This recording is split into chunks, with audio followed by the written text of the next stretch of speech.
letters, they hit my door. Tiny aliens asking for more. Writing comments like a cosmic tour. I found stardust scattered on my floor.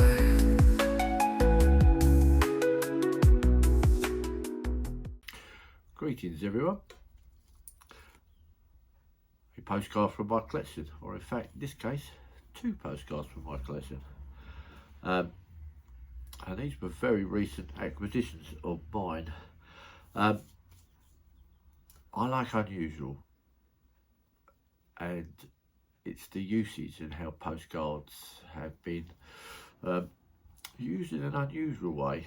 And I saw 2 postcards at the last Canterbury Postcard Fair, and the dealer Chris was sorting them out. He'd only just got hold of them and he was pricing them to go out, and he showed this one to me because it was something that he had not seen before,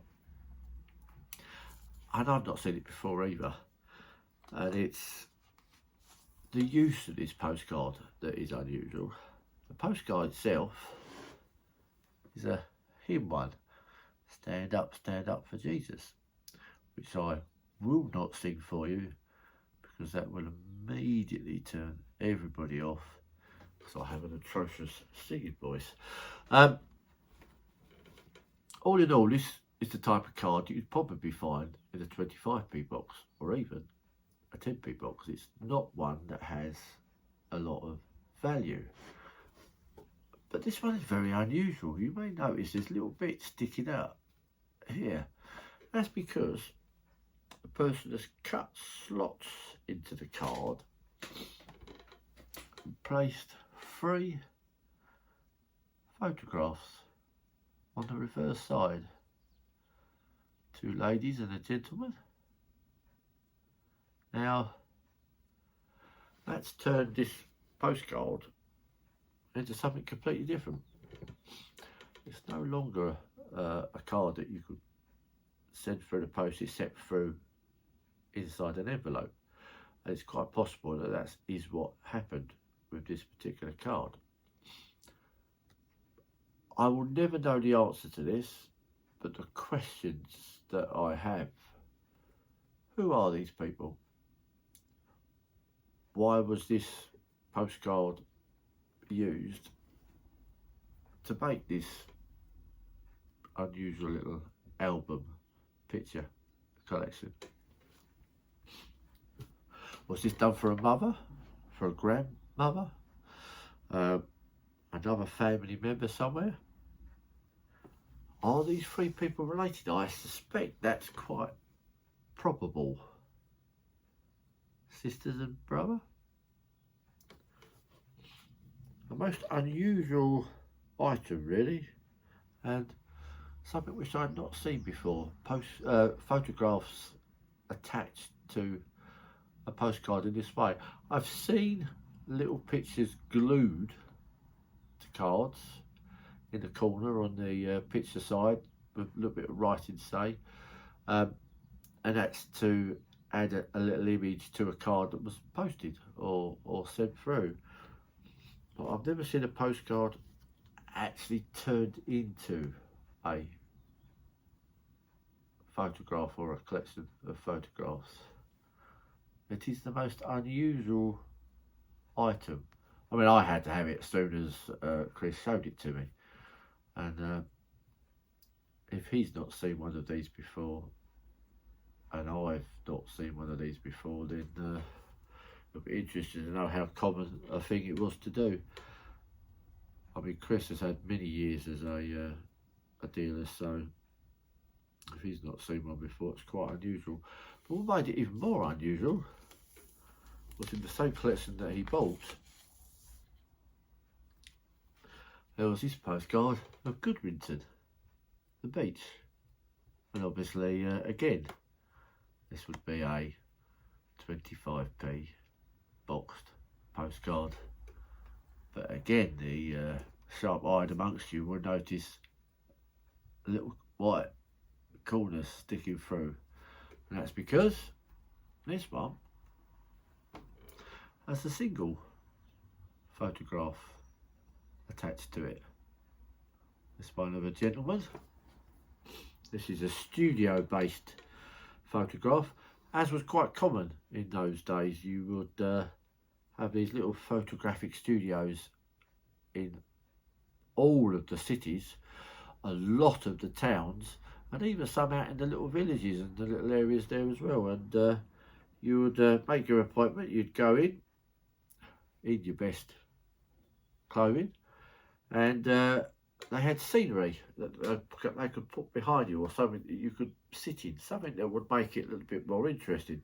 This one, the studio had a beach scene and a rock, probably made out of some plastic styled sort of similar material, possibly not plastic because of the age, but there's the studio set up for this gentleman to come in and have his photograph taken. These type of photographs can be found in lots of people's old photograph albums and bits and pieces. You could also, in a lot of these places, have those photographs turned into postcards, and then you would have that to send off to your relatives in different areas. And they're very, very common. This one is just a photograph, but again, why was that done? The fact that these two came in the same collection would seem to indicate the possibility that there is a connection between these.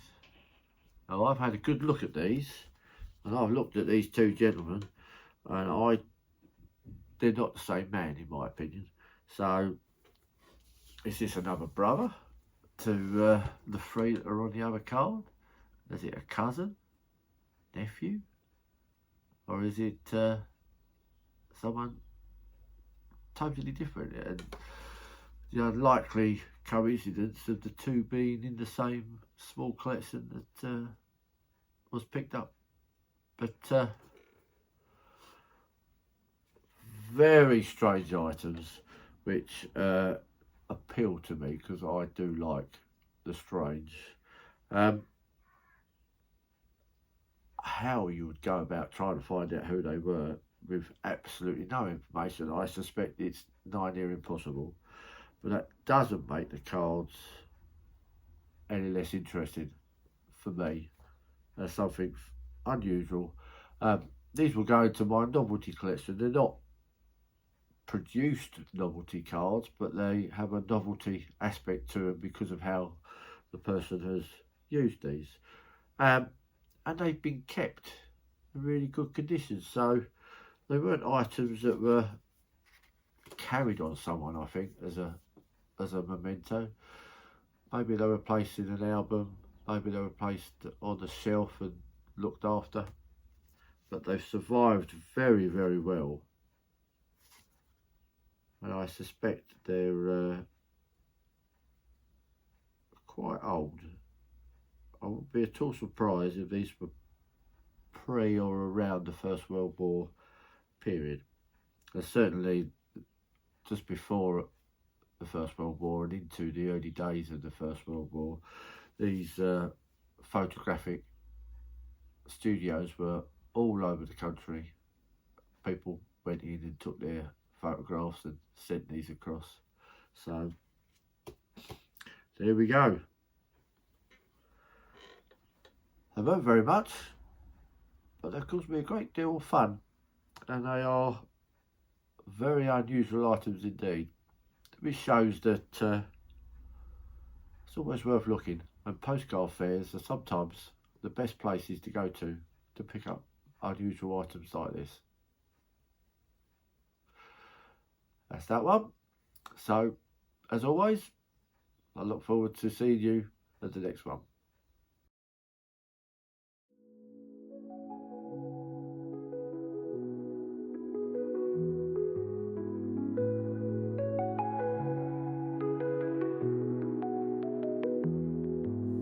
Postcards from Mars, they hit my door.